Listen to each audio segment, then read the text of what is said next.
তাদের অনুরোধ করে বলবো, প্লিজ 21শে জুলাইয়ের আগে যার যা সিদ্ধান্ত নেয়া, যারা যারা বাঁচতে চান জীবনে লোটা কম্বল নিয়ে, তারা দয়া করে শিল্পী, চলচ্চিত্র শিল্পী, ভালো শিল্পী, তাকে আমি সম্মান করি, তিনি গেছেন বিজেপির কোনো একটা নেতার সাথে মিটিং করে রিজাইন করতে। আমি আপনাদের জ্ঞাতার্থে বলি, উনি আগেই ইমেল পাঠিয়েছিলেন এবং থ্যাঙ্কস টু হার যে আজকে উনি ফিজিক্যালি জমা দিতে গেছে। যাদের যাদের যাবার আছে আরো বিজেপির চাপে, পুলিশের চাপে, মাথা নত করার চাপে, কোর্টের চাপে, মানে কেসের চাপে, ইডির চাপে, সিবিআই এর চাপে, কোর্ট কেসের চাপে,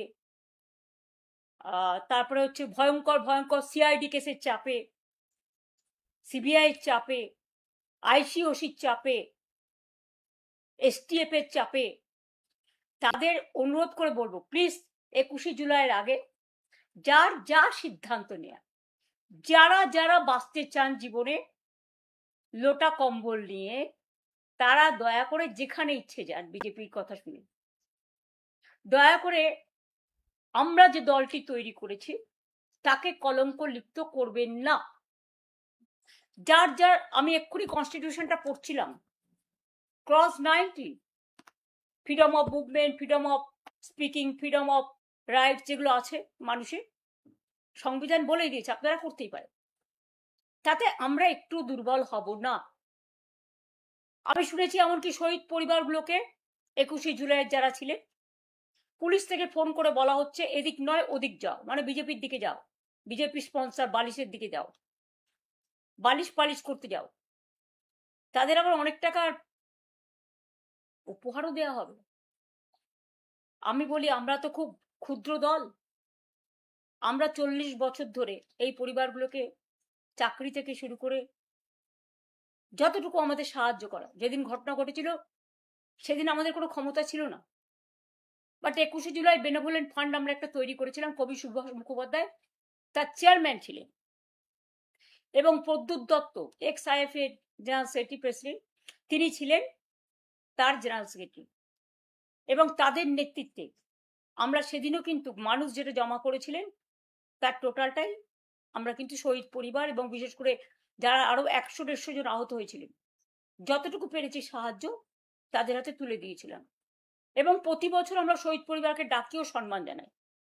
এবারে যদি ভয়ে এবং অর্থের পরিসীমা ছাড়িয়ে যদি কেউ আপনাদের সাহায্য করতে চান, এটা আপনাদের সিদ্ধান্ত, কিন্তু মনে রাখবেন 40 বছর ধরে যারা প্রতিবার আমাদের প্রোগ্রামে এসছেন, আজকে দিন বদলেছে, সাময়িক।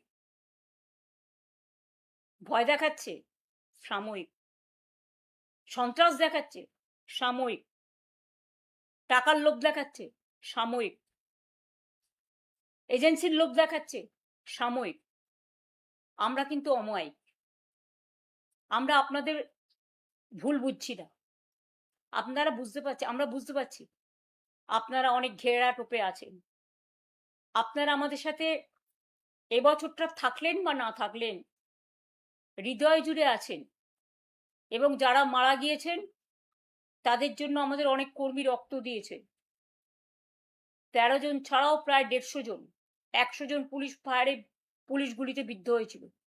তাছাড়াও অনেক শহীদ পরিবার, ইলেকশনের পরেও আমাদের প্রায় 20-22 জন মারা গেছেন, হত্যা করা হয়েছে, অত্যাচার করা হয়েছে, বাড়ি জ্বালানো হয়েছে, ধর্ষণ করা হয়েছে। তাদের প্রতিবাদ করার ভাষা নেই, তারা প্রতিবাদ করতে পারেনি, কাউকে টাকা চাওয়া হয়েছে সে দিতে পারেনি, আত্মহননের পথ বেছে নিতে বাধ্য করা হয়েছে। তাই আমি তাদের বলবো, তাদের সমর্থনে, মানে তাদের প্রতিবাদে, তাদের যে প্রতিবাদী কণ্ঠ তাদের ওঠাতে দেওয়া হয়নি, সেই প্রতিবাদী কণ্ঠ নতুন করে 21শে জুলাই আওয়াজ তুলবে। যদিও আদালতের অনেক রেস্ট্রিকশন আছে, আমরা চেষ্টা করব আমাদের সাধ্যমতো কোঅপারেশন করে পিসফুলি অ্যাসেম্বল হয়ে। আমি জানি পুলিশ অনেক জায়গায় বলছে যাবেন না, যাবেন না, যাবেন না, আটকে দেবো, আটকে দেবো, আটকে দেবো। আমি প্রশাসনকে বলবো নিজের মতো নিরপেক্ষ থাকুন, এক পক্ষ হতে গিয়ে মনে রাখবেন জীবনটা অনেক দিনের। দিল্লি টলমল হলেও এখানে কিন্তু ঢলমল হয়ে যাবে, এবং যারা আজও যাচ্ছে তারা কিন্তু আমাদের সাথে গোপনে গোপনে যোগাযোগও রাখছে। কেউ ভয় সহ্য করতে পারে, কেউ পারে না, এটা তাদের ব্যাপার। কেউ আত্মরক্ষা করতে পারে, কেউ পারে না। আমরা মাথা নিচু করে চলি না বলে আমাদের ফেস করতে হচ্ছে। তো আমরা যদি ফেস করতে না শিখি, বাংলাকে ভালোবাসতে না শিখি, দেশটাকে ভালোবাসতে না শিখি, মানুষের রায়টাকে সম্মান না জানাই, তাহলে নিজেরা একদিন আত্মগ্লানিতে ভুগবো না? তাই বলি, যা করেছেন ভালো করেছেন, ভালো থাকুন, সুস্থ থাকুন, আপনাদের পরিবারগুলো ভালো থাকুন। 21শে জুলাই নতুন করে পথ চলা হবে, তাতে কি আসলো কি না আসলো আমার কোনো যায় আসে না।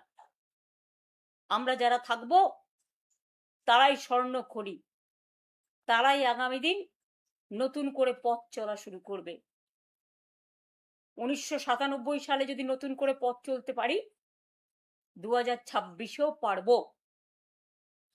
অনেক ছলনা, না নাম না নিশানা, কোনোটাই নাকি তারা রাখবেন না।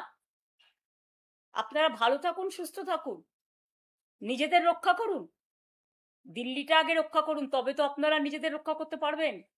দিল্লির মদতে যা ইচ্ছে আপনারা করে যাচ্ছেন। মনে রাখবেন, দিল্লি কিন্তু যতই জোর করে এমপি কিনুক বা বেচুক, আগামী দিন কিন্তু দিল্লি অবস্থা, দেশের অবস্থা সংকটের মধ্যে পড়ুক, আমরা চাই না। কিন্তু মানুষ বলছে, অর্থনীতিবিদরা বলছেন, সামাজিক মানুষ বলছেন, আজকে দিন ধরে সুনাম অনশন করার পরেও, যেমন আমি যখন 26 দিন করেছিলাম, সরকার থেকে কেউ আমার সাথে কথা বলতে আসেনি।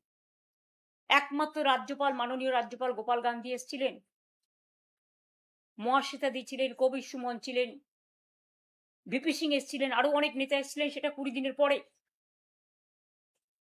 আজকে একবার গিয়ে কথাও বলতে পারছেন। আমাদের এখানে ছেলেমেয়েরা যখন আন্দোলন করেছিল, আমি তো নিজে ছুটে গিয়েছিলাম, আমি তো নিজে মিছিল মিটিং করেছিলাম, আমি তো তাদের অনেকবার ডেকেছিলাম। কথা বলতে কি হয়? একটা মানুষের জীবন সংকটে দাঁড়িয়ে আছে, আর আপনারা মিনিমাম মানে ভদ্রতাও দেখাচ্ছেন না। মাথার উপরে খোলা আকাশ, এই বর্ষাকাল, মেঘ চমকাচ্ছে, বিদ্যুৎ চমকাচ্ছে, প্রশাসন চমকাচ্ছে, চমক ধমকের রাজনীতি শেষ হোক। আজকে এই পুণ্য দিনে, পবিত্র দিনে, এটাই দেশের কামনা, এটাই মানুষের কামনা। আমার এই কথাগুলো বলবার জন্য আপনাদের কাছে আজকে আমি এসেছিলাম, এবং যা বলছি আমি কিন্তু ভয় পাচ্ছি না। যারা যারা যাবার, দয়া করে 21-এর আগে তারা নাম লেখান ওদের সাথে। কিন্তু কোনোদিন ভাববেন না দলটাকে কলঙ্কিত করে আপনারা নিজেদের সম্মানিত করছেন। পরিবার বাঁচান, পরিবারকে তো বাঁচানোর দরকার, কারণ আপনাদের পরিবার, সম্পত্তি, লাগেজ, ব্যাকেজ, এই জন্য তো বিজেপি প্যাকেজ। আর যেখানে বিজেপি নেতারা দাঁড়িয়ে বলে নামও রাখবো না, নিশানাও রাখবো না, আরে অনেক দল অনেকবার সিম্বল চেঞ্জ করেছে, নিশানা কিন্তু থেকে গেছে। আপনি নাম চেঞ্জ করতে পারেন ক্ষমতার জোরে, নিশানা, দিশা, ভিশন, মিশন, অ্যাকশন, এটা কিন্তু আপনি শেষ করতে পারেন না। কণ্ঠরোধ করলে, লাস্ট কথা বিশ্বকবি রবীন্দ্রনাথ ঠাকুরের ভাষায় বলি, কণ্ঠ আমার রুদ্ধ আজকে বাসি সঙ্গীত হারা, আমাবস্যার কারা, লুপ্ত করেছে আমার ভুবন দুঃস্বপ্নের তলে, তাই তো তোমায় সুধাই অশ্রু জলে, যাহারা তোমার বিষাইছে বায়ু, নিভাইছে তব আলো, তুমি কি তাদের ক্ষমা করিয়াছ? তুমি কি বেসেছ ভালো? এটা মা মাটি মানুষের কাছে আমার আবেদন থাকবে। ভালো থাকবেন, সুস্থ থাকবেন।